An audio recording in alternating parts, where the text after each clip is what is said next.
Last year, when shutdowns and closures started to happen at an unheard of pace, multifamily seemed like it was in trouble. Residential leases tend to be the shortest of the four major food groups in commercial real estate, making this product type extremely susceptible to any changes in market rents, and multifamily can see huge swings in market rents from one month to the next. But now, 14 months after everything went into lockdown mode, the economy is finally starting to reopen. And with that, multifamily is showing some extremely encouraging signs that make it one of the product types I'm most bullish on over the next 12 months. So with that said, in this video, what we'll do is cover the three things that could be lining up to be the perfect storm for multifamily in a good way, and the tailwinds that might kick rent growth and value growth into high gear heading into the second half of the year.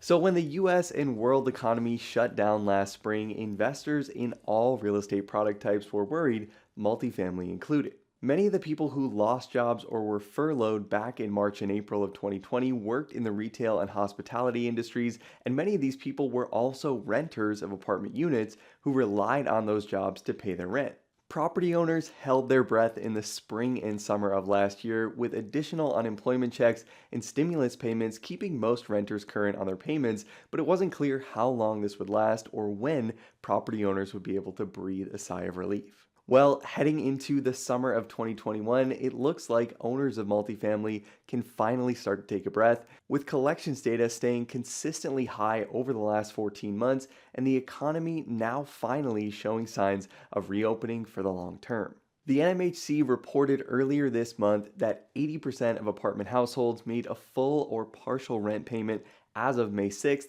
which was just 10 basis points lower than the May 6, 2020 figures and just 1.7% off the same figure through the 6th day of May in 2019. In fact, rent payments made by the end of the month have hovered between 93.2% and 95.9% throughout the first 4 full months of 2021, with March and April averaging 95.5%. Mortgage delinquencies have also continued to stay relatively low in the multifamily sector, with bank loan delinquencies up just 26 basis points year over year at 0.51% as of Q4 of 2020. Freddie Mac delinquencies up just 9 basis points to 0.17% as of March of this year, and Fannie Mae delinquencies jumping by the highest number on this list at 61 basis points, but this figure also dropped 32 basis points from Q2 figures to just 0.66% as of March of this year.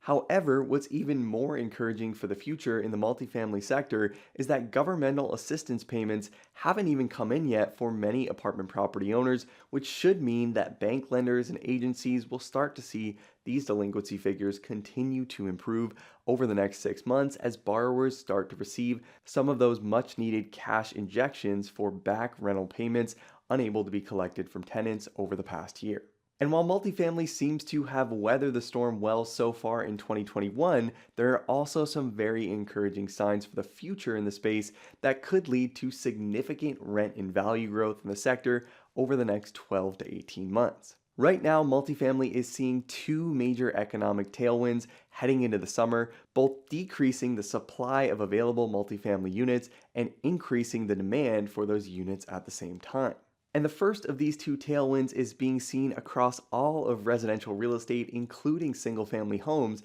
and that is the cost of construction has increased significantly, impacting construction starts and delivery times, ultimately reducing new supply in the market. Q1 multifamily construction starts were down 11% year over year, according to CBRE data, and according to an NMHC study from March that surveyed multifamily housing developers directly, a record 75% of respondents reported construction delays in jurisdictions where they operate, with 77% reporting delays in permitting and 75% reporting delayed starts. A whopping 30% of these respondents said that their projects at the time of the survey were not economically feasible, and a record high 83% of respondents reported being impacted by a lack of materials, with 93% reporting price increases and 40% seeing costs increase by greater than 20% for one or more of their core building materials. Lumber prices have increased 90% year over year as of April of 2021,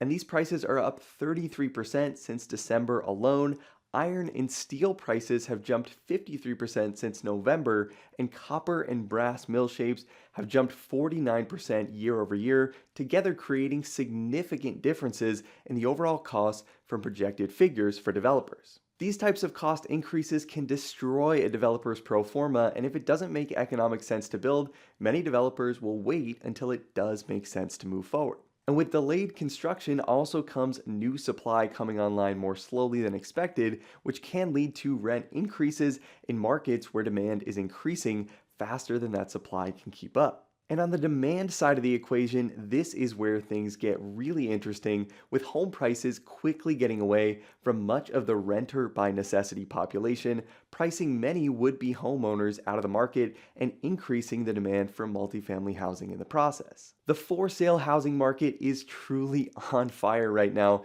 and Redfin is forecasting a record $2.53 trillion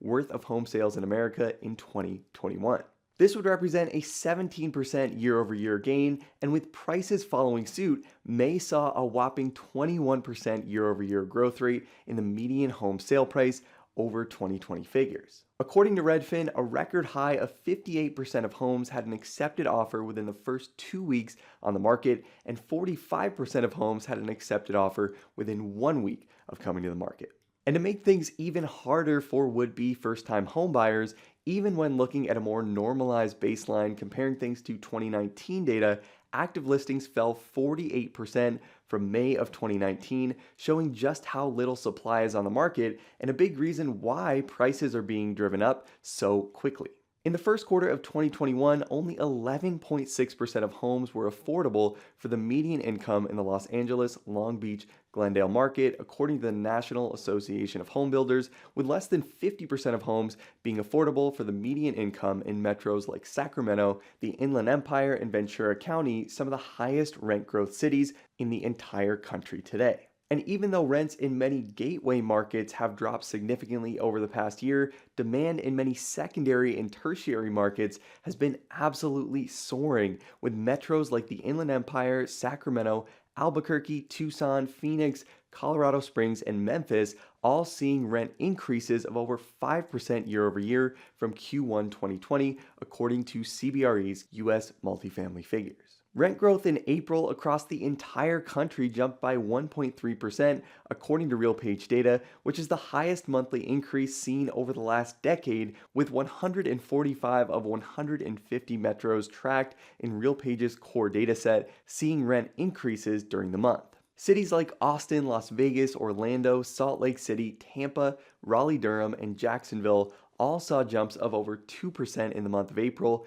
and on a year-over-year basis, many of these markets have also been able to sustain this type of performance over the last 12 months. According to RealPage data, the Riverside San Bernardino market saw a 13.5% annual rent bump year over year in April. The Phoenix metro saw an 11.4% year-over-year increase, Sacramento saw a 10.4% increase, and the Las Vegas market saw a 10.3% annual rent increase over the year prior. Even the hardest hit gateway markets like Chicago, Boston, San Francisco, New York, Washington, D.C., and Los Angeles all started to show signs of life last month, with at least slightly positive month-over-month rent growth, according to the April 2021 Yardi National Multifamily Report. And when taking a look at asset prices on the whole, the Real Capital Analytics Commercial Property Price Index was up 7.1% year-over-year in March for multifamily specifically, trailing only industrial, and multifamily was over 400 basis points higher than any other product type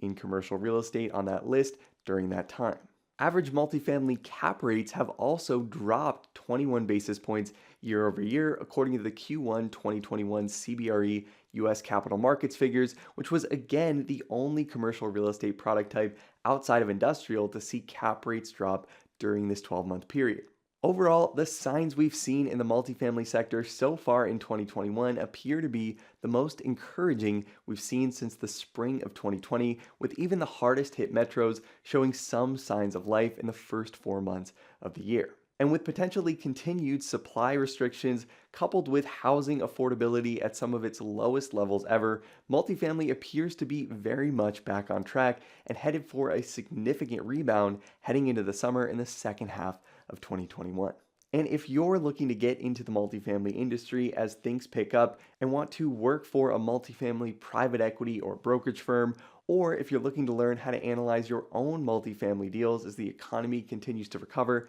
as always, make sure to check out Break Into CRE Academy, which will give you instant access to courses on multifamily investment analysis and valuation, pre-built acquisition and development models to practice what you learn in the coursework in real time, and even detailed step-by-step video training on how to build your own multifamily acquisition and development models, all from scratch in Excel. And if you like this video and want to see more content like this on multifamily or other specific product types on this channel, make sure to hit the like button to let me know, and let me know in the comments where you think multifamily is headed throughout the rest of the year. Thanks so much for watching, guys. I hope you found this helpful. Subscribe to the channel if you haven't already to see more videos like this every single week, and I'll see you in the next video.